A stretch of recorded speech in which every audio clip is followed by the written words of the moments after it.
Գյորջյան Կասկադ 60 ամիս փուլային վճարում բազմաթիվ առավելություններ։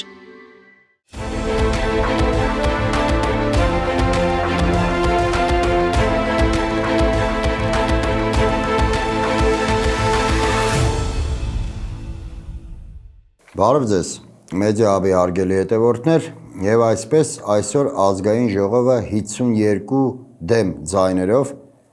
այլ խոսքով ասած ՔՊ խմբակցությունը մերժեց Հայաստան խմբակցության նախագիծը, որը վերաբերում էր քաղբանտարկյալներին։ Իրականում ոչ մի անսպասելի բան չկար, ավելին տարօրինակ կլիներ, եթե ՔՊ-ն կողմ քվեարկեր այդ նախագծին, դրանով իսկ փաստելով, որ այո, իրենք մարդկանց ձերբակալում ու կալանավորում են քաղաքական ընդդիմադիր հայացքներ ունենալու համար եւ ընդդիմադիր գործունեություն ծավալելու պատճառով։ Սակայն այլ բան է պարզապես դեմ քվեարկելը, այլ բան է զավեշտալի ու ծիծաղելի հայտարարություն անելը, ինչպես օրինակ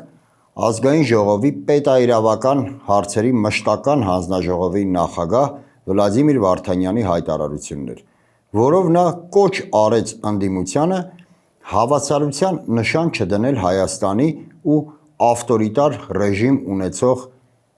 այլ երկրների միջև։ Այլ խոսքով ասած, ըստ Վլադիմիր Վարդանյանի, Հայաստանը ժողովրդավար պետություն է։ Սակայն եկեք խոստովանենք, որ Վլադիմիր Վարդանյանի պատկերացումները ժողովրդավարության մասին շատ իրականում նման են հենց այն ավտորիտար ռեժիմ ունեցող երկրներին, որոնց հետ նա կոչ է անում հավասարության, որոնց միջև, ավելի շուտ կներեք, նա կոչ է անում հավասարության նշան չդնել։ Իսկ ինչպես անվանել ռեժիմին, որը տոտալ գրոհ է ենթարկում հայ առաքելական եկեղեցուն, որը կալանավորում է բարձրաստիճան հոգևորականներին, որը քրեական գործեր է հարուցում եպիսկոպոսների նկատմամբ, որը քննչական կոմիտե է հրավիրում քահանաներին։ Վլադիմիր Վարդանյանը ամենայն հավանականությամբ չի հիշում, որ այս պահին կալանքի տակ են գտնվում Բագրատ, Միքայել, Մկրտիչ եւ Արշակ սրբազանները։ Այն, որ Միքայել սրբազանի նկատմամբ փոխվեց խափանման միջոցը եւ կիրառվեց տնային կալանք, դա ամենևին չի նշանակում, որ Միքայել սրբազանը կալանքի տակ չէ։ Ցավալիորեն մենք հասել ենք այնպիսի վիճակի, որ տնային կալանքը արդեն համարում ենք մեծ հաջողություն, արդեն համարում ենք ձեռքբերում։ Իհարկե, տնային կալանքի տակ գտնվելը միանշանակ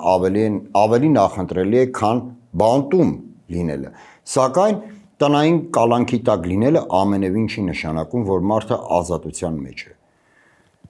Վլադիմիր Վարդանյանը ամենայն հավանականությամբ մոռացել է,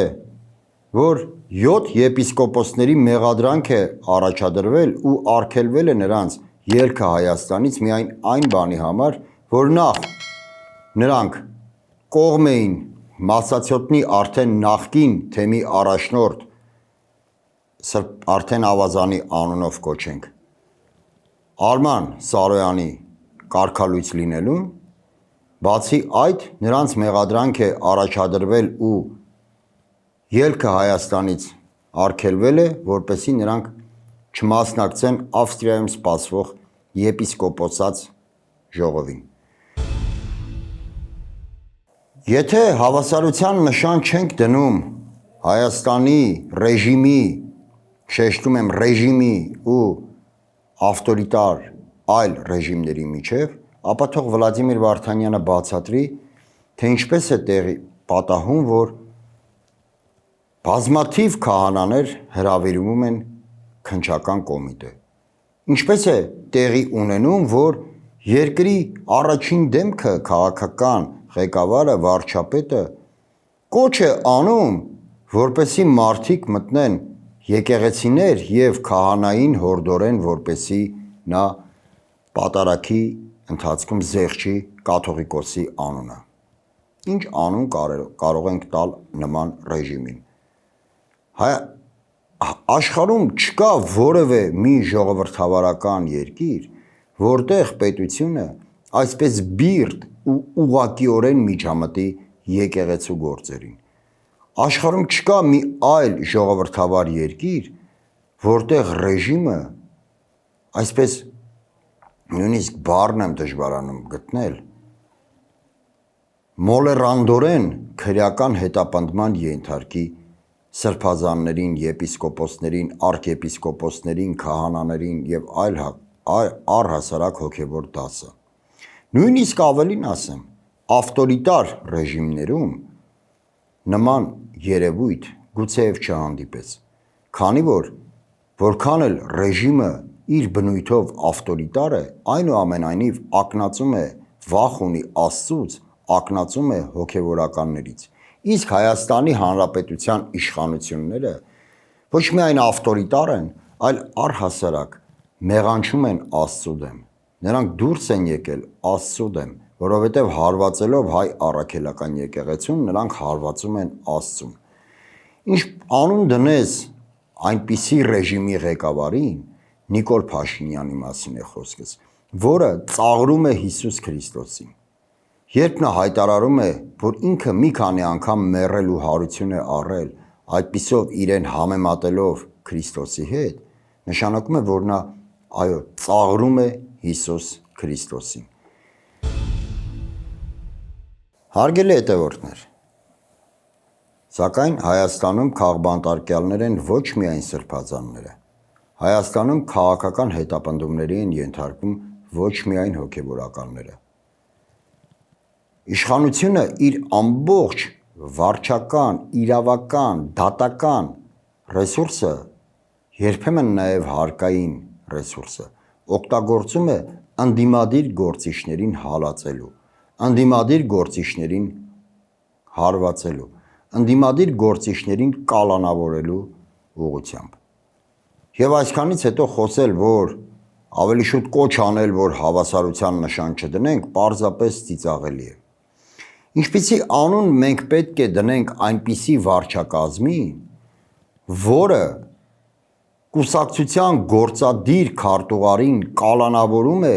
կուսակցության ղեկավարի հարցազրույցի անմիջապես հաջորդ օրը։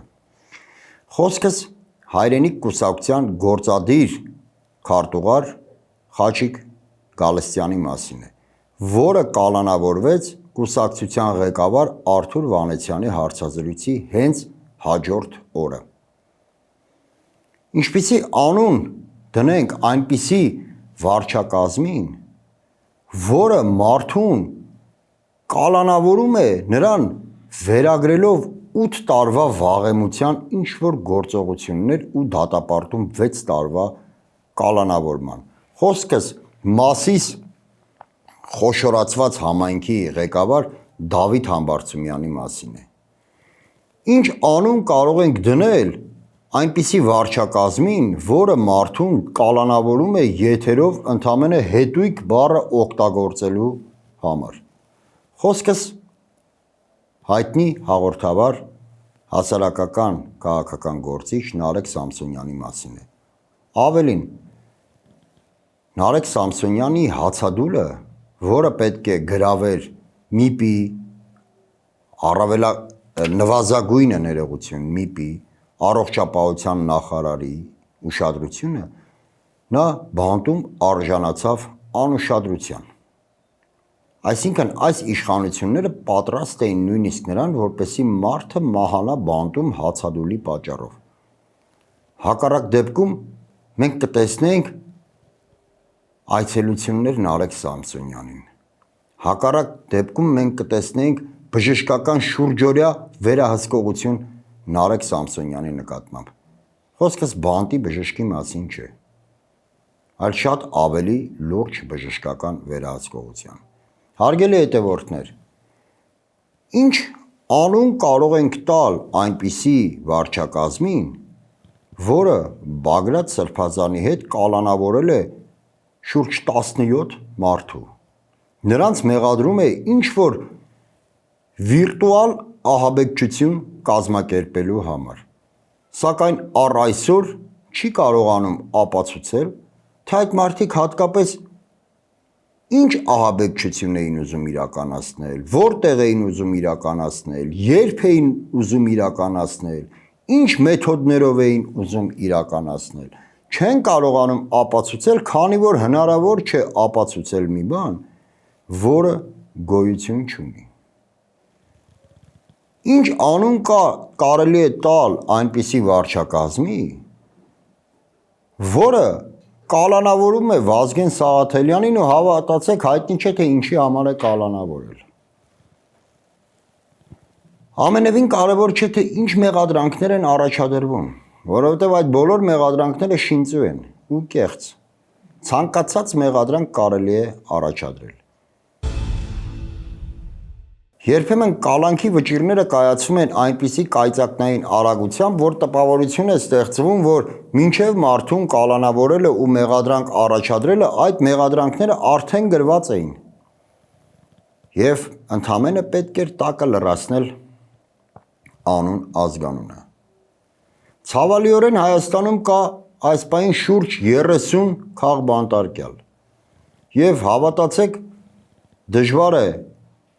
միանգամից 30-ի անուն ազգանունը տալը։ Հետևաբար ես ներողություն եմ խնդրում բոլոր այն քաղբանտարկյալներից, որոնց անունը այս պահին չեմ տալիս։ Սակայն դա ամենևին չի նշանակում, որ մեկը ավելի քաղբանտարկյալ է, քան մյուսը։ Ոչ, բոլորը անկախ նրանց քաղաքական դիրքից, քաղաքական կուսակցության, քաղաքական գործունեության ծավալից, առաջադրված մեղադրանքներից, նրանք բոլորը հավասարապես այս իշխանության զոհերն են։ Ավելին ասեմ, այս իշխանության զոհն է նույնիսկ հենց Վլադիմիր Վարդանյանը, որովհետև նա լինելով իրավաբան, շատ լավ է հասկանում, որ իրավաբանական նոնսենս է, երբ օրինակ Արշակ Սրբազանին մեղադրում են, որ նա 8 տարի թե 7 տարի առաջ ինչ-որ մեկի միջոցով, ինչ-որ մեկի գրպանը թմրանյութ է գցել։ Հավանաբար իրավաբանական պրակտիկայում, ողջ համաշխարհային պրակտիկայում նման նախադեպը դեռևս այս երևույթը դեռևս իր նախադեպը չի ունեցել։ Սակայն Վլադիմիր Վարդանյանը այո զոհն է Նիկոլ Փաշինյանի։ Վլադիմիր Վարդանյանը նույնպես քաղբանտարկյալ է, հարգելի հետևորդներ։ Սակայն այն տարբերությամբ, որ նա կալանավայրում չէ, նա տնային կալանքի տակ չէ, նա ազատության մեջ է։ Սակայն քաղբանտարկյալ է այն առումով, որ բավական է, որպեսի նա իրականում ասի այն, ինչ մտածում է, բավական է, որպեսի ազատորեն հայտնի իր կարծիքը, ապա միանգամից կհայտնվի բանտում, միանգամից, որովհետև Նիկոլ Փաշինյանը քաղաքական հալածանքների է ենթարկում նույնիսկ իր այն թիմակիցներին, որոնք փորձում են մի փոքր հակառակ կարծիք արտահայտել։ Եթե Նիկոլ Փաշինյանը պարում է, պետք է պարեն բոլորը։ Եթե Նիկոլ Փաշինյանը նվագում է, պետք է նվագեն բոլորը։ Եթե Նիկոլ Փաշինյանը ինչ-որ սրտիկներ է անում, ապա այդ սրտիկները պետք է անեն բոլորը։ Եթե որևէ մեկի մոտ այդ սրտիկը վատ ստացվի, ապա նա միանգամից կհայտնվի բանտում։ Վլադիմիր Վարդանյանը ինքը իրավաբան է։ Ինչ անվանում կարելի է տալ այն վարչակազմին, որի ղեկավարը մոգոնում է ինչ-որ գաղափարախոսություն, դրա անունը դնում իրական Հայաստան, այնուհետև փորձում իր իսկ մոգոնած գաղափարախոսությանը տալ իրավական ուժ, այն է ամրագրել սահմանադրությամբ։ Ավելին ասեմ, սա արդեն ոչ թե ավտորիտարիզմի դրսևորումներ են, այլ ֆաշիզմի, որովհետև միայն ֆաշիստական երկրներում է, երբ պետության ղեկավարը իր իսկ սեփական մտքերին փորձում է տալ սահմանադրական տեսք, եւ բոլոր նրանք, ովքեր կփորձեն հակառակվել, այսպես ասած, առաջնորդի մտքերին, նրանք կդատվեն որպես սահմանադրախախտներ։ Վլադիմիր Վարդանյան, իրականում հավատացեք, դուք նույնպես քաղբանտարկյալ եք, դուք նույնպես հալածվում եք Նիկոլ Փաշինյանի կողմից, դուք Նիկոլ Փաշինյանի քաղաքական պատանդն եք։ Իհարկե, այդ պատանդառությունը փոխհատուցվում է ձեզ պարգևավճարների, բարձր աշխատավարձերի տեսքով, սակայն արդյոք փողը ավելին է, քան մարդկային ազատությունը, քան մարդկային արժանապատվությունը։ Իսկ ընդդիմությունը ազատվելով, փորձելով ազատվել Նիկոլ Փաշինյանից, նաև ազատում է ձեզ նրա գերությունից։ Հարգելի ՔՊԱ-կաններ, հավատացեք, ընդդիմության գործողությունները նաև միտված են ձեզ ազատագրելու համար։ Ի վերջո կյանքը մեկ անգամ է, չի կարելի ապրել այսքան նվաստացած, այսքան խեղճացած, այսքան ստորացած, այսքան անարժանապատիվ, այսքան սեփական կարծիքից զուրկ, այսքան ուրիշի առաջ հլու հնազանդ ծառայելով։ Ես ձեզանից շատերին ճանաչում եմ տասնյակ տարիներ։ Չեմ կարծում, որ դուք ի սկզբանե այն մարդն էիք, որը որ այսօր եք։ Նիկոլ Փաշինյանն է ձեզ վերածել նման մարդու։ Սթափվեք, հավատացեք, հետ դարձեք այս կործանարար ճանապարհից։ Հակառակ դեպքում սերունդները ձեզ չեն ների։ Այսօր այսքանը, շնորհակալ եմ, կհանդիպենք։